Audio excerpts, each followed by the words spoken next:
Over my many years of wakeboarding, I've had a lot of mishaps with ropes and handles. Sometimes I forgot to bring the rope out on the boat altogether. Other times I ran over the rope on accident. But my favorite story has to do with this handle. I was at a cable park one time, and as I was rounding the corner, I got ready to load for an air trick.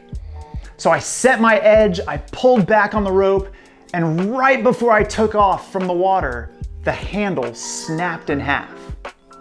Now naturally, I asked if I could keep the handle and hang it up in our Wakewell office, so that's where it is now. But how crazy is it that the handle, the thing that I was hanging on to, the thing that I was depending on to keep pulling me through the water and up into the air, broke right when I needed it most. What role does a rope play in wake sports? What things does it allow? And what things does it restrict?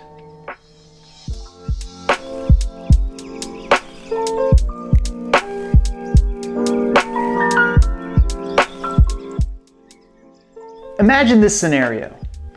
You're about to go out on the boat with your friends.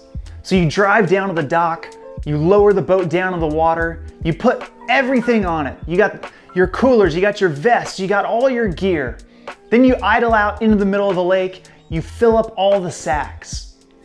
Then the first rider gets out, he stretches, he puts on his vest, he puts on his board, he's waiting on the back of the boat, only to find that you left your rope at the dock.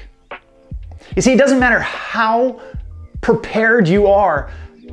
If you forget your rope, you're out of hope. You have to be connected to the boat in order to ride. Same thing at a cable park. Maybe you've been on the dock waiting for the next rope to come around that it can take you off the dock. But without that rope in your hand, you're destined to stay on that dock forever. Now, in 1 Timothy chapter 2, it says this, "For there is one God and one mediator between God and man, the man Jesus." Jesus is the rope that ties us to God. Through him, we're able to finally be connected to the God of the universe, the God that loves us. Jesus gave himself up in order that he might connect us with God.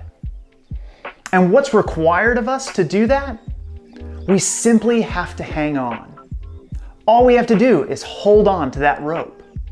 There's no 5 steps, there's no rules that we have to follow. All we have to do to follow Jesus is to stay connected, to hold on to the rope. And what happens if we fall? We sink. We're sunk right there in the water. But the great thing is that God always circles back around to get us and gives us another opportunity to pull through to the handle, hold on tight, and follow him as he guides us through life. What are some other similarities that Jesus has with a rope? And why is it so hard to hang on to that rope when you're going through life? What are some of the times that have really challenged you to keep hanging on tightly to Jesus?